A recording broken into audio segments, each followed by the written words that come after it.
Olá, pessoal, sejam todos bem-vindos a mais um vídeo aqui do canal Renda Brasil.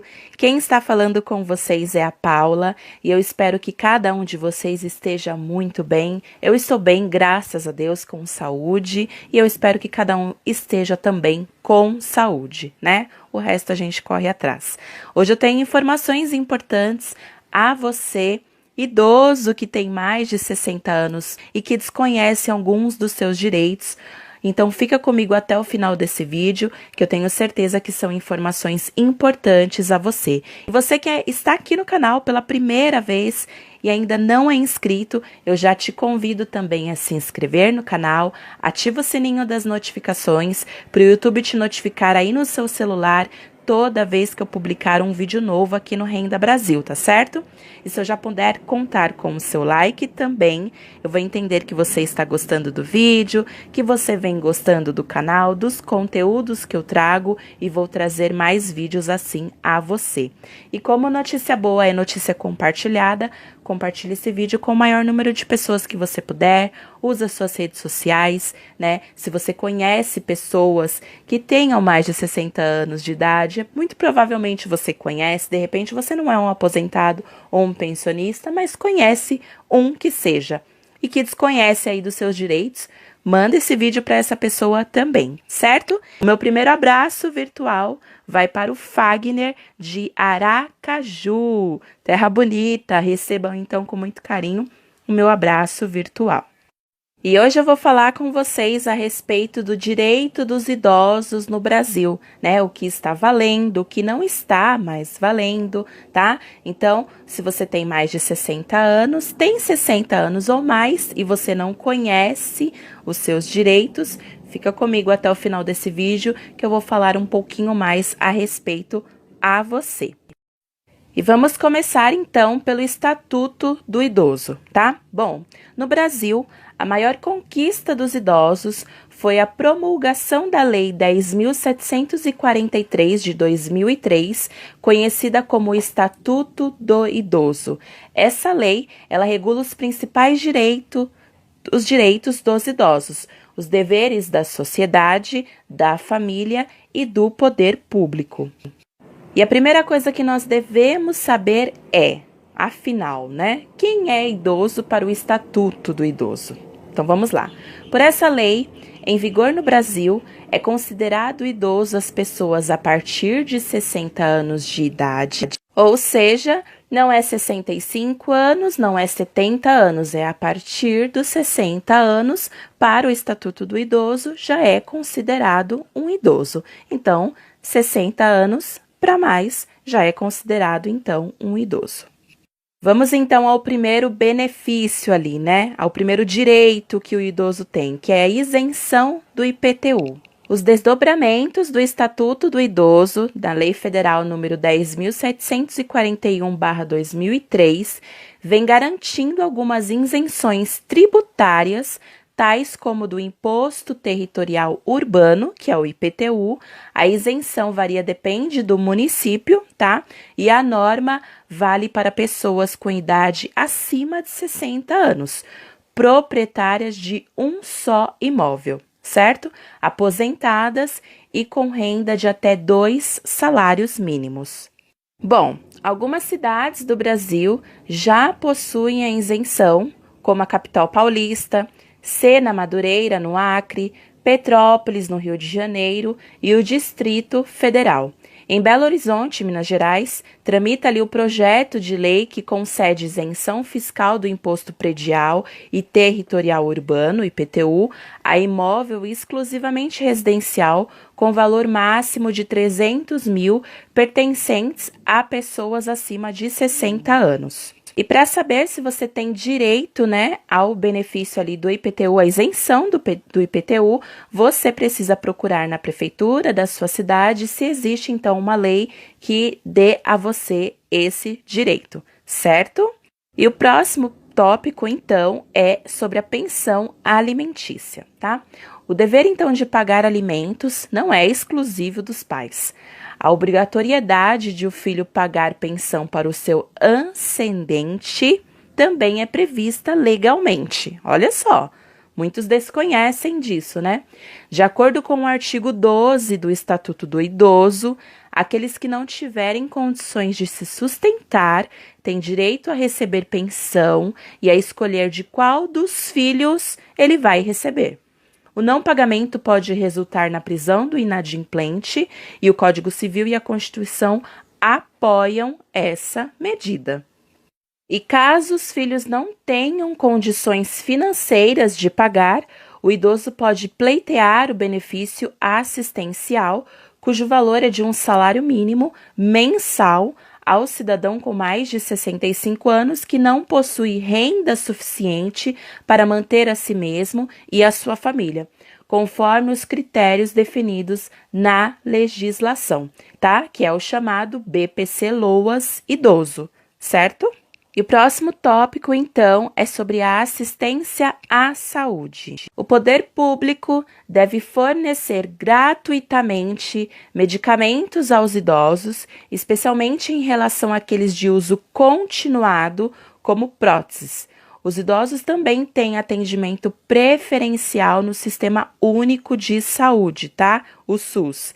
Isso tudo consta no Estatuto do Idoso. E ainda que o Estatuto do Idoso vede a discriminação por parte dos planos de saúde no tocante à cobrança de valores diferenciados em razão ali da idade, a jurisprudência do Superior Tribunal de Justiça entende que o ajuste proporcional de preços à idade do segurado está ligado à expectativa de aumento na procura por serviços médicos e hospitalares por parte dos idosos. O que não pode se fazer, de acordo com a Corte, é tornar o valor da mensalidade tão elevado de modo a inviabilizar a aquisição do plano pelo idoso. Ou seja, há uma proteção aí, né, por parte do judiciário para que os planos de saúde não se tornem um valor impagável, certo? Vamos então ao próximo tópico, que são os medicamentos gratuitos.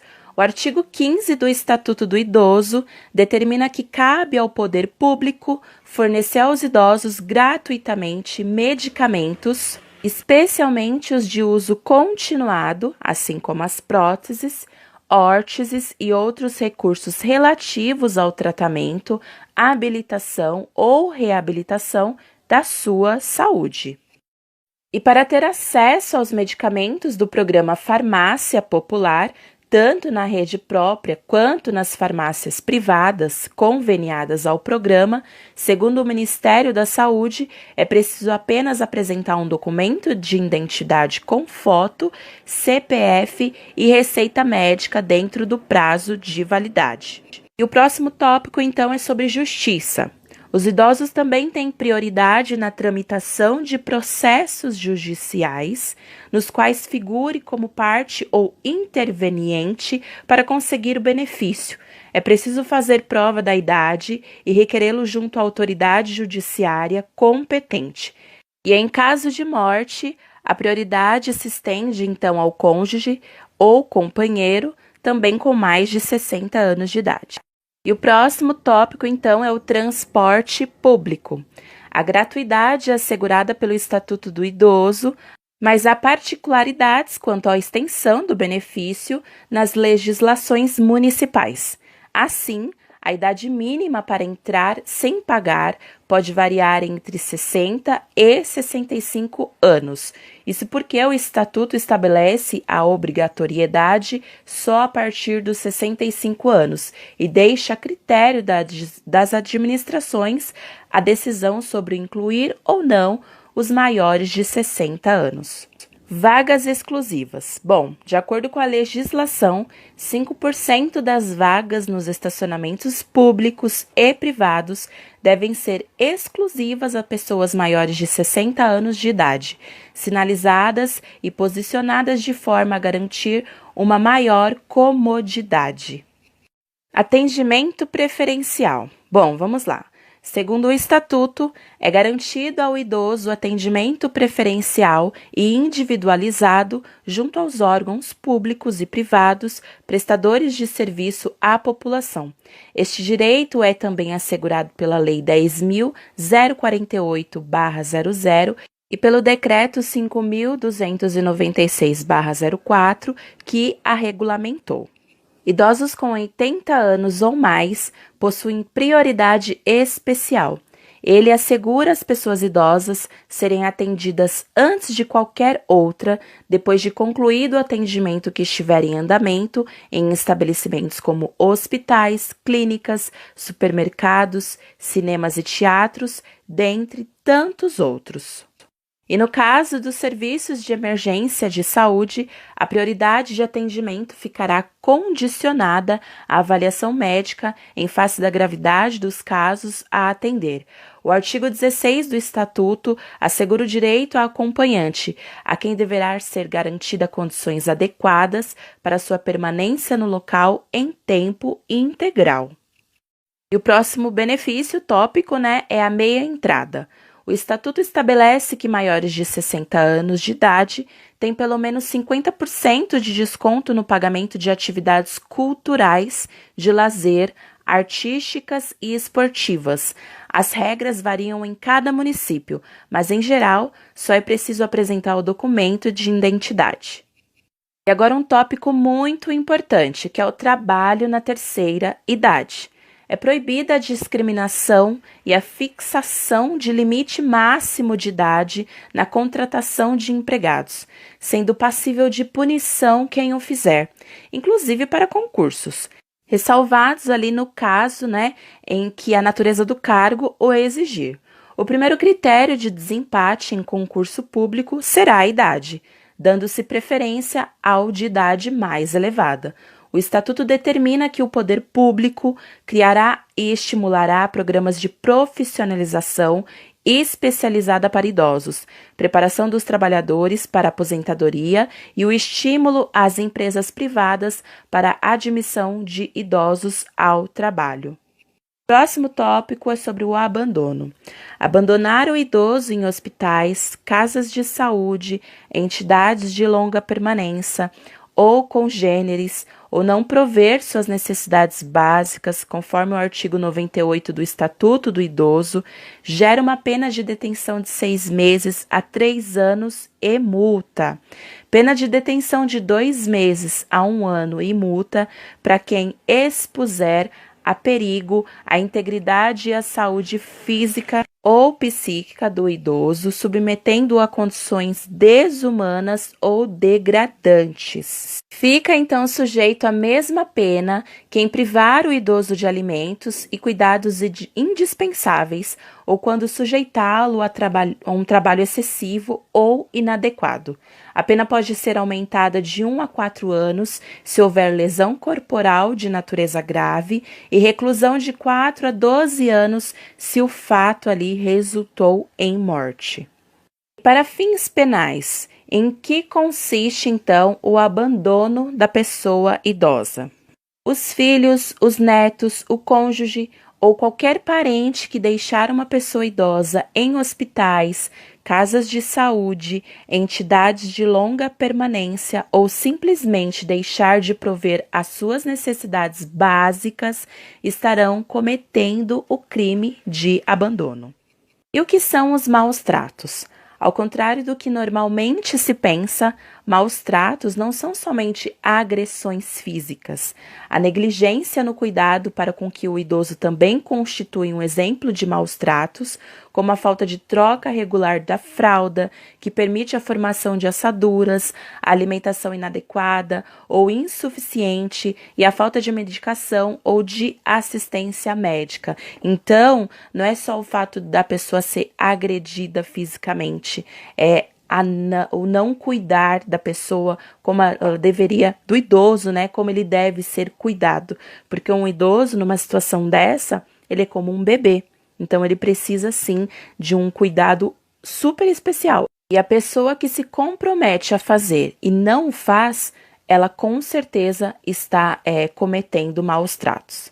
E também é exemplo de maus tratos a falta de paciência do cuidador que agride verbalmente o idoso, tá? Nestes casos, o cuidador, que pode ser qualquer pessoa, estará cometendo o crime e a pena pode chegar até 12 anos de reclusão se do fato resultar a morte do idoso.